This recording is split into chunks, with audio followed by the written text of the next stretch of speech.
আমাৰ সোণালী জয়ন্তী উৎসৱ উদযাপন কৰিছে। মাননীয় সভাপতি ভূপেন শৰ্মাৰ নেতৃত্বত সুন্দৰকৈ ৰাস আয়োজন কৰিছে। আৰু এই ৰাস যিহেতু হৈছে পৰমাত্মা আৰু আত্মাৰ মিলন, কাৰণ কিয় ভগৱান শ্ৰীকৃষ্ণই বৃন্দাবনত যেতিয়া লীলা কৰিছিলে তেওঁৰ কোনো শৰীৰ নাছিলে, তেওঁৰ পৰমাত্মাটোহে আছিলে। আৰু গোপীসকলৰো কোনো শৰীৰ নাছিলে, তাত আছিলে আত্মাসকল আছিলে। সেইকাৰণে ভগৱান আৰু ভক্তৰ মিলন বুলি কয় বৃন্দাবনৰ লীলা। যিহেতু সেই সময়ত বৃন্দাবনৰ লীলাৰ পিছত পৰৱৰ্তী সময়ত সনাতন সংস্কৃতিৰ মানুহসকলে বিভিন্ন ঠাইত মাজুলীকে আদি কৰি বিভিন্ন ঠাইত মানুহে নিজে ৰাস কৰিছিলে। আৰু নামনি অসমৰ পিনে মৃন্ময় মূৰ্তিৰ জৰিয়তে ৰাস উদযাপন কৰি পেলাই যাতে এই ৰাসৰ সময়ত যাতে কৃষ্ণৰস পান কৰিব পাৰি, ভক্তিৰস পান কৰি আমি হৃদয়ৰ মাজত থকা মলিনতা যাতে দূৰ কৰিব পাৰোঁ, তাৰ কাৰণে সমগ্ৰ ৰাস উদযাপন সমিতিসমূহে প্ৰয়াস চলাইছে। আমাৰ পাঠশালা ৰাস উদযাপন সমিতি সুন্দৰকৈ এই ৰাসৰ আয়োজন কৰিছে আৰু সোণালী বৰ্ষ এইটো।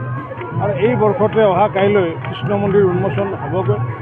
মই ভাবোঁ যে এই সোণালী বৰ্ষৰ পিছতে আগন্তুক দিনত যাতে পৰ্যটনৰ কেন্দ্ৰবিন্দু হিচাপে যাতে পৰিগণিত কৰিব পাৰোঁ, তাৰ কাৰণে আমি প্ৰচেষ্টা চলাম।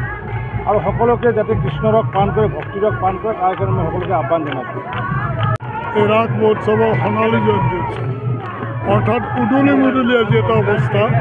প্ৰথম দিনাৰ প্ৰথম কাৰ্যসূচী আজি এতিয়া পানী তুলি আহিলে, ইয়াৰ পিছত আমাৰ এই অনুষ্ঠান আৰম্ভ হৈ গ'ল। আচলতে ৰাসটো আপোনালোকে জানে জীৱাত্মা আৰু পৰমাত্মাৰ পৰম মিলনেই হ'ল ৰাস। আৰু আজি 50 বছৰ অতিক্ৰম কৰিবলৈ সমৰ্থ হ'ল। আৰু এইবাৰ আমাৰ পাঠশালাৰ বাবে শুভ খবৰ যে নতুনকৈ আমাৰ কৃষ্ণ মন্দিৰ যিটো ৰাস মন্দিৰ, এইটো আমাৰ অসম চৰকাৰে 1 কোটি টকা দিলে আৰু প্ৰায় 2.5 কোটি 3 কোটি টকাৰ বাজেটেৰে আমাৰ এই মন্দিৰটো এইবাৰ শুভ উদ্বোধন কৰিবলৈ কালি আমি সমৰ্থ হ'ম।